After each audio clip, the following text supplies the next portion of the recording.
We are Laura, Miranda, Tara, and we are the Celebrant Sisters. Hello and welcome to our channel. We are the Celebrant Sisters and we have been leading life's most important ceremony events for 30 years.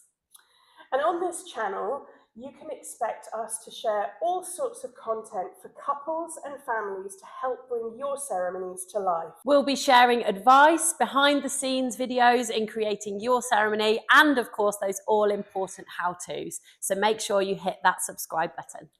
So today, as you may have guessed, we're going to be talking about hand tying or hand fasting, as you may have heard it being referred to.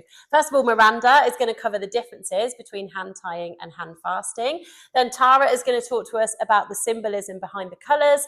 And then I'm going to talk to you about the different choices that you have when it comes to materials. So let's go. Now, a hand fasting ceremony is rooted in ancient tradition and it's very grounding, and yet it also works for modern ceremonies today. Hand fastings have their traditions in ancient Celtic and pagan cultures, but you will also see the act of hand fasting, where the term to tie the knot comes from, in all sorts of cultures and used in all sorts of different ways today. Traditionally, an ancient hand fasting would be a whole ceremony where we call in the elements, there are offerings made, the couple might stand in a sacred circle, and the actual hand tying bit where their hands are tied forms just one part of that ceremony. But today, with a lot of modern couples, they can decide whether they want the whole hand fasting ceremony or whether they want one chapter within that with the hand tying. And what you'll often see in a lot of modern ceremonies is the hand tying act, which we're going to show you today. The lovely thing about hand fasting and hand tying ceremonies is that no two ceremonies are the same. You can involve family and friends, you can adapt it to whatever is most meaningful to you. And that's why I love doing these type of ceremonies.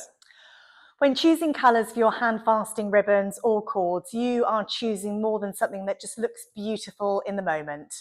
Each colour carries a meaning, a quiet intention that becomes part of the promises that you as a couple are making to one another. Some couples choose colours for traditional meanings, intentionally weaving qualities like strength, passion, balance, or growth into the foundation of their marriage. Others choose colours that feel personal. They might reflect family heritage, cultural roots, a shared memory, a favourite place, or even the colours of a country that holds special meaning. Sometimes the choice is simply about what feels right, what feels like you. Your hand fasting ribbons become a visible symbol of your story. There is no right or wrong choice. What matters is the intention behind it. So when it comes to the material that you use for your hand tying or your hand fasting, you have so many different options, as you can see here. So you might choose to use individual ribbons that you can ask family members or friends to come and lay separately. You might choose to have ribbons but have them plaited or woven together. You can even add charms that are meaningful to you to add extra detail. You can also go for different options when it comes to your plaiting, and even look at this, you can have individual ribbons but using different materials. You don't even have to use ribbons at all. If you want to, you can have cords, for example, these macrame cords, and actually you can also use materials that are meaningful to you as a couple. So one of my couples from last year, they actually used a piece of family tartan because the groom had Scottish heritage. And then I've had another couple in the past who used an offcut from one of their mum's wedding dresses, and they used that as part of their hand tying. Also, Miranda, one of the Celebrant Sisters, she was telling me that one of her couples actually used a piece of sailing twine, and they used that before the ceremony to make their own hand tying ribbons, which they actually used to have that time together as a couple getting ready for their ceremony. So as you can see, the possibilities really are endless. It's about finding what works for you and incorporating that into your ceremony. So Celebrant Sisters, if you can put your hands together with your ring finger hands, and we're now going to do 3-knot fasting. So we've got some beautiful ribbon cords which lend themselves beautifully for this particular ritual, and in a moment we're going to tie 3 knots underneath their hands. Now I would always explain this to everyone in attendance that the 3 knots mean past, present and future, but it also means the couple's individual love for each other, and then the 3rd knot is their love for their guests. So it's really beautiful. So yeah, sometimes the celebrant will tie all 3 knots, and we're going to do a demo of that in a moment. Or sometimes family and friends will get involved as well. So I've had ceremonies where the mums have tied the knots, fathers have tied the knots, brothers have tied the knots. So it's a lovely way to give roles to family members if they'd like to be involved in the ceremony as well. So just to give you the demonstration, we'll tie the 3 knots. So you tie the first knot just about there, and then make sure you leave enough space for second knot, and then enough space for the 3rd knot underneath. So it's nice and beautifully visual there as well. Sometimes at this moment, you might include a poem or a blessing. The blessing of the hands is a really lovely one to use. And then finally at the end, I'll hold the ribbons and the couple will pull their hand away. And then they normally always get to keep this as a memento of their day, which they might get framed or keep in their house as a beautiful reminder of their hand fasting ritual. So in this one, what we're going to be doing is what I like to call the kiss, or the X marks the spot hand fasting.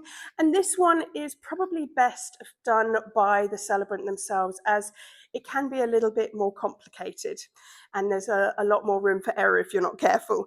So I actually did this ceremony last year with a couple who decided to join their surnames into a double-barreled name, and they each came with a piece of fabric, lovely Liberty's fabric, with their individual surnames embroidered, and this is how we showed everyone that they were joining their names. So what I'd like you both to do is put your hands out, perfect, and I'm going to lay these scarves. It's better to use chunkier fabric for this one, or you could use tweed, something like that. We're going to do. There you go. Yeah, that's it. There you go. And then we're going to do one over. It's great to be able to put it underneath your neck. And you need to feed this through so that you're creating the cross. There you go. So what I'd like you both to do in a moment is take a step back. 1, 2, 3. And pull through. And X marks the spot. Perfect. Okay. Yeah. So for this one, we're going to tie the infinity knot. Now, there are different versions of this, but this one is a really simple one that you can have other people do, and there's no way that they can stuff it up really, because it's one very basic knot. Different cords lend themselves better to different hand fastings, and for this one, if you do use a plaited cord like this, what I would say is don't pull the knot too tight, because otherwise you will disturb this beautiful plaiting. So I'm going to ask you both to join your left hands, perfect, and then you literally just drape it over, and you take the cord that is at the front, you bring it under, you pull it through, and then you make sure that the knot is on top.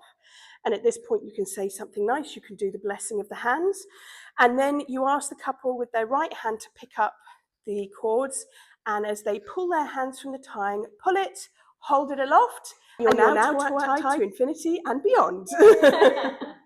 Okay, so for this example, we are going to use individual ribbons to show you how you can involve your family and friends in your hand tying. So we've chosen to use 3 for this demonstration, but you can actually use as many as you like. We have seen this done with as many as up to 20 or 25 ribbons. So the possibilities really are endless. Now what we're going to do is I'm going to represent each family member or friend today, and I'll be laying each individual ribbon. But what you would do on your wedding day if you wanted to involve different people is invite them to come up one at a time with their individual ribbons. So first of all, I'm going to ask my Celebrant Sisters to join your ring hands, please. Lovely. And I am going to take the first ribbon.